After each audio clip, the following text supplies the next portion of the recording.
நீங்க போட்ட எஃபர்ட்டுக்கு யாருமே ஒரு நல்ல ஒரு சொல்யூஷன் கொடுக்க மாட்டேங்கிறாங்க. ஒரு குறை உங்க மேல சொல்லிக்கிட்டே இருக்கிறாங்க. இப்படிங்கறதெல்லாம் ரிஷபத்துக்கு கண்டிப்பாக ஆடி மாதம் 16ஆம் தேதி வரைக்கும் நடந்தே தீரும். இப்ப என்னன்னா இயற்கையாகவே ரிஷபம் கொஞ்சம் கோவப்படும். ஆனா பொறுமையா யோசிச்சு எந்த விஷயத்துக்கு கோவப்படணும், கோவப்பட வேண்டாம் அப்படிங்கறத ஹேண்டில் பண்ணும். யாராவது வெளிநாடு வேலைக்கு, வெளியூர் வேலைக்கு ட்ரை பண்ணிட்டு இருக்கீங்க அப்படின்னா தாராளமாக கிடைக்கிறதுக்குள்ளான வாய்ப்புகளும் உண்டு.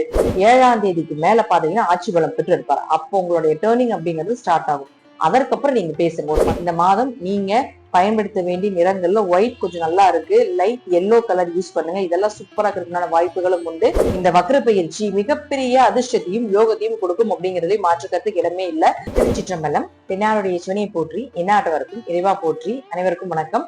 இன்னைக்கு நாம ஆடி மாத பலன்களை பத்தி பார்க்க போறோம். அதுக்கு முன்னாடி நம்மளுடைய சேனலை சப்ஸ்கிரைப் பண்ணிக்கோங்க. ரிஷப ராசிக்குண்டான ஆடி மாத பலன்களை பத்தி பார்க்கலாம். ரிஷப ராசியை பொறுத்த வரைக்கும் பாத்துட்டீங்கன்னா இந்த மாதம் உங்க ராசி அதிபதியாக இருக்கக்கூடிய சுக்கிரனோடு கேது சேர்ந்து 4ஆம் வீட்லயும் அதற்கப்புறம் 16ஆம் தேதிக்கு மேல பாத்துட்டீங்கன்னா உங்களுக்கு 5ஆம் வீட்டுக்கு வரப்போகிறார். ரொம்ப கவனமா இருக்கணுங்க ரிஷபராசிக்காரர்களே. ஏன்னா கேது ஞானத்தை கொடுக்கும், கேது தெளிவான மனோநிலையை கொடுக்கும். ஆனா அதற்கு முன்னாடி பயங்கரமா குழப்பி கன்ஃபியூஸ் பண்ணி மன வேதனையை கொடுத்து ஒரு தெளிவான முடிவை எடுக்க வைப்பவர் தான் கேது. சோ அதனால ரிஷபராசியை பொறுத்த வரைக்கும் பாத்துட்டீங்கன்னா கொஞ்சம் உங்களுடைய என்ன விஷயங்கள் நீங்க செய்தாலும் கொஞ்சம் கவனமா இருங்க. என்னாவது புதுசா வருது, ஏதாவது ஒரு விஷயங்கள் உங்களுக்கு புதுசா மூவ் ஆகுது அப்படின்னா அது எல்லாமே உங்களுக்கு ஃபெயிலியர் கொடுக்கக்கூடிய ஒரு அமைப்பு. சோ அதனால நீங்க ஃபெயிலியர் அப்படின்னு எடுத்துக்க கூடாது. பட் இருந்தாலும் அதுல கவனமா இருங்க. அதுல உங்களுக்கு ஒரு ஏமாற்றத்தையும் உங்களுக்கு ஒரு மன கஷ்டத்தையும் கொடுக்கும் அப்படிங்கிறது எடுத்துங்க. ஏன்னா அவர் 6ஆம் அதிபதி ஆகுறதுனால வேலை செய்யக்கூடிய இடத்துலயும் கவனமா இருக்கணும். வேலையிலயும் ப்ரெஷரா இருக்குது. இப்ப பாத்தீங்கன்னா அப்படிதான் இருக்கு. வேலையில ப்ரெஷரா இருக்கணும், வேலையில ரொம்ப டென்ஷன் அதிகமா இருக்கணும், ஹார்ட் எஃபர்ட் போடுற மாதிரி இருக்கும். நீங்க போட்ட எஃபர்ட்டுக்கு யாருமே ஒரு நல்ல ஒரு சொல்யூஷன் கொடுக்க மாட்டேங்கிறாங்க. ஒரு குறை உங்க மேல சொல்லிக்கிட்டே இருக்கிறாங்க. இப்படிங்கறதெல்லாம் ரிஷபத்துக்கு கண்டிப்பாக ஆடி மாதம் 16ஆம் தேதி வரைக்கும் நடந்தே தீரும். அதனால இது நமக்கு இப்படித்தான் இருக்கு அப்படிங்கறத தெரிஞ்சுக்கிட்டு அமைதியா போறது நல்லது. ஏன்னா கேது அப்படின்னா சன்னியாசி, கேது அப்படின்னு மௌனம். அப்ப 16ஆம் தேதி வரைக்கும் நீங்க ரொம்ப மௌனமா இருங்க. அதற்கு மேல உங்களோட டேர்ன் ஸ்டார்ட் ஆக போகுது. ஏன்னா 2 மற்றும் 5ஆம் அதிபதியாக இருக்கக்கூடிய புதன் 7ஆம் தேதிக்கு மேல பாத்தீங்கன்னா ஆட்சி பலம் பெற்று இருப்பாரு. அப்போ உங்களுடைய டேர்னிங் அப்படிங்கிறது ஸ்டார்ட் ஆகும். அதற்கப்புறம் நீங்க பேசுங்க. ஒரு 10ஆம் தேதிக்கு மேல உங்களுடைய கோரிக்கையெல்லாம் அங்க வைங்க. நீங்க அதற்கப்புறம் பேசினாதான் உங்களுக்கு மதிப்பு. அதற்கு முன்னாடி நீங்க பேசுனீங்கனாலோ, நீங்க அந்த எந்த விஷயத்த நீங்க நோக்கி போனீங்கனாலும் சரி அது உங்களுக்கு சரி வராது. நீங்க ஒருத்தர்கிட்ட பேசுறீங்க, உறவு முறைகளாக இருக்கட்டும், சொந்த பந்தங்களாக இருக்கட்டும், ஒரு வேலை பிரச்சனையா இருக்கட்டும், குடும்பமா இருக்கட்டும், குழந்தைகளா இருக்கட்டும், என்ன விஷயத்த தொழிலாக என்ன விஷயத்த நோக்கி நீங்க இந்த மாதம் ஒரு 16ஆம் தேதிக்கு மேல மூவிங் பண்ணீங்கன்னா அது வரைக்கும் தடை தாமதங்கள் இருந்துகிட்டே தான் இருக்கும். ஏன்னா அது உங்களுக்கு நேரம் இப்ப அப்படித்தான் இருக்கு. அதற்கு மேல அப்படியே கொஞ்சம் கொஞ்சம் கொஞ்சம் நல்ல மூவிங் ஆகும் அப்படிங்கிற அமைப்புகளும் உண்டு. இருப்பினும் அதே போல 20ஆம் தேதிக்கு மேல புதன் குருவோட சேர்ந்து விடுவார். அப்போ சூரியன் புதன் குரு சேர்க்கை ரொம்ப ஸ்பீடா அந்த வேலையை சரி பண்ணி கொடுக்கும். தடைப்பட்ட காரியங்கள் எல்லாமே நடக்கும். கிடையில போட்டிருக்கிற விஷயம் எல்லாமே பாத்துட்டீங்கன்னா உங்களுக்கு மறுபடியும் தூசி தட்டி எடுத்து எல்லாமே அப்படியே லைனா வந்துட்டே இருக்கு. என்னெல்லாம் நடக்கவே மாட்டேங்குது நடக்கவே மாட்டேங்குது நினைச்சிட்டு இருந்தீங்களோ அதெல்லாம் ஆடி மாதம் 20ஆம் தேதிக்கு மேல அப்படியே மறுபடியும் ஸ்டார்ட் ஆகி மறுபடியும் பழைய கோர்ஸுக்கு போகக்கூடிய ஒரு சூழ்நிலைகள் அப்படிங்கிறது ரிஷபத்துக்கு கண்டிப்பா உண்டு. அதற்கு மேல குலதெய்வம் உங்களை காப்பாத்து. இப்ப வரைக்கும் எங்களை காப்பாத்தலையா அப்படின்னு கேட்கக்கூடாது. குலதெய்வம் நம்ம செஞ்ச கர்மாக்கு நம்ம அனுபவிப்பதற்காக எந்த தெய்வமாக இருந்தாலும் நம்ம என்ன பாவத்தை செஞ்சுட்டு வந்தாலும் என்ன புண்ணியத்தை செஞ்சுட்டு வந்தாலும் அது நம்ம அனுபவிக்கிறத அதுக்கு அவங்க பார்ப்பாங்க. தெய்வ வழிபாடுகளையும் தெய்வத்தை நம்ம சரணடையும் பொழுது அதனுடைய ஸ்பீடு குறையும், அவ்வளவுதான். மற்றபடி நடப்பது நடந்தே தீரும் அப்படிங்கிற அமைப்புகள் உண்டு. அப்ப அடுத்தது புதன் குருவோட சேர்ந்துருவார், சூரியனோட சேர்ந்துருவார். அப்ப சூரியன் யார் அப்படின்னா உங்களுக்கு 4ஆம் அதிபதி. அப்ப இந்த 4ஆம் அதிபதி ஆல்ரெடி 3ஆம் வீட்டுல இருந்து வீடு வாங்கலாம். இப்ப உங்களுக்கு இதெல்லாம் தோணும். இப்போ ஒரு இது 10ஆம் தேதி 15ஆம் தேதிக்கு மேல பாத்தீங்கன்னா ஒரு வீடு வாங்கலாம், வரக்கூடிய காசு ஒரு சொத்து வாங்கலாம், ஏதாவது இடம் இது வாங்கி போடலாம், விவசாயம் பண்றதுக்கு ஏதாவது ஒரு இடம் வாங்கி போடலாம், மாடு வாங்கலாம். இது போல எண்ணங்கள் எல்லாமே ரிஷபத்துக்கு இப்போ வந்து கொண்டே இருக்கும் அப்படிங்கிற அமைப்புகளும் உண்டு. அதற்குண்டான வாய்ப்புகள் எல்லாமே நிறைய ரிஷபத்துக்கு தேடி வரக்கூடிய ஒரு காலகட்டங்கள் அப்படிங்கிறது 20ஆம் தேதிக்கு மேல இருக்கும் அப்படிங்கிற அமைப்புகளும் உண்டு. இதுல முழுக்க முழுக்க பாத்தீங்கன்னா படிப்புக்கு உண்டான ஒரு நல்ல வேலையும் கிடைக்கிறதுக்குண்டான ஒரு வாய்ப்புகள் உண்டு. நிறைய பேர் படிச்சுட்டு வேலை இல்லைன்னு இருக்கு. இப்ப சூரியன் புதன் பிளஸ் குருவோட சேர்ந்து இருக்கிறதுனால நல்ல மதிப்புள்ள மரியாதையுள்ள நல்ல படிப்புக்குண்டான ஒரு வேலை கிடைக்கும். அது 3ஆம் இடம் அப்படின்னு சொல்லும் பொழுது ஒரு வேலை மாற்றம் பண்றதுக்குண்டான வாய்ப்புகள் உண்டு. இப்ப ரிஷபம் எல்லாம் யோசிச்சுட்டு இருக்கு, இந்த வேலையே வேண்டாம், வேற வேலையை ஏதாவது தேடி போற, அந்த வேலையில ப்ரெஷர் தாங்க முடியல, வேலையை விட்டுறலாம், அல்லது அவங்களே வந்து வேலையை எடுத்து, அதாவது வேலையை விட்டு தூக்குற அளவுக்கு கூட சில சம்பவங்கள் ரிஷபத்துக்கு இப்ப நடந்துட்டு இருக்கணும். அதுதான் உண்மை. அப்படி நடந்தாதான் நீங்க ரிஷப ராசி. அப்படி இருக்குது அப்படின்னா இப்ப அந்த எண்ணங்கள் தோணும், கொஞ்சம் குழப்பங்கள் இருக்கத்தான் செய்யும். பொறுமையா இருங்க.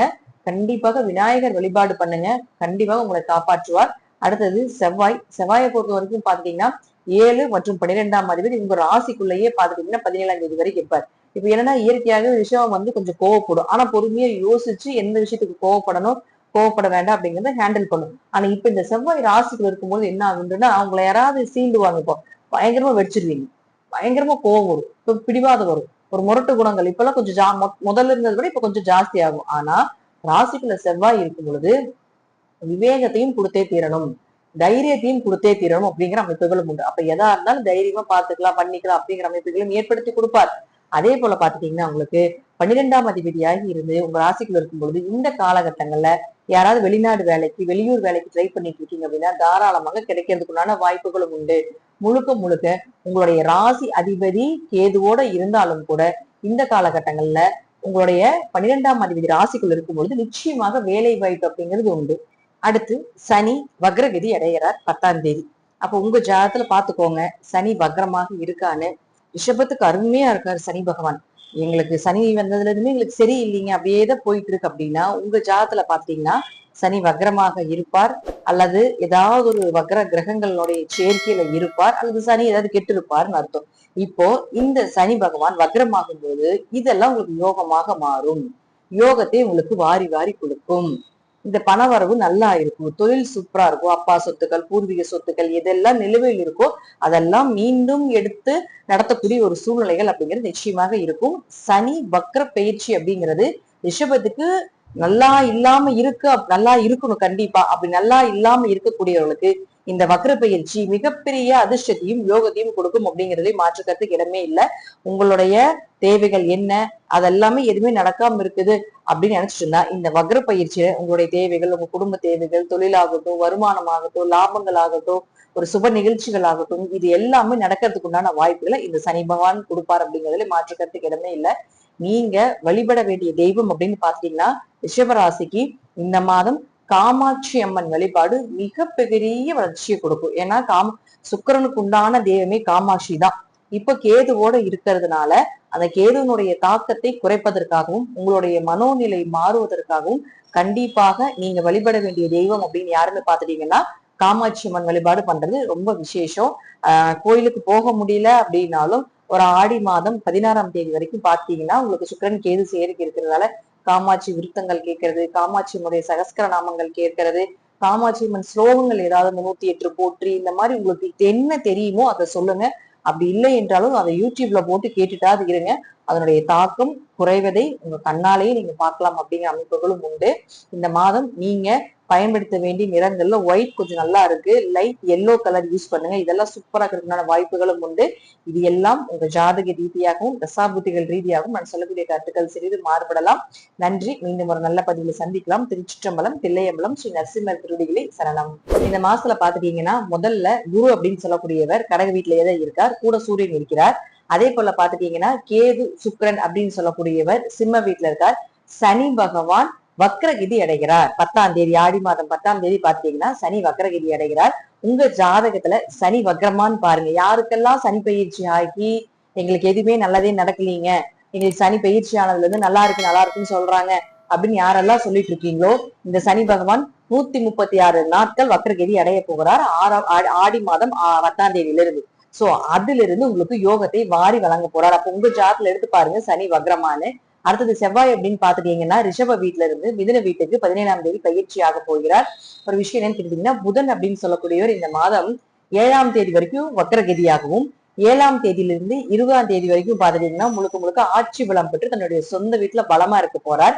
20ஆம் தேதிக்கு மேல கடக வீட்டுக்கு வரப்போகிறார். அப்போ அங்க குரு சூரியன் புதன் சேர்க்கை பெரிய பினான்சியல் லெவல்ல கொடுக்கக்கூடிய ஒரு சேர்க்கை, சிவராஜ யோகத்தை கொடுக்கக்கூடிய ஒரு சேர்க்கை, சூரியன் புதன் சேர்ந்து புதாத்திய யோகத்தை கொடுக்கக்கூடிய ஒரு சேர்க்கை. இதெல்லாம் ஒவ்வொரு ஜாதகருக்கும் என்ன மாதிரி பண்ணும் அப்படிங்கிறதையும் பார்க்கலாம்.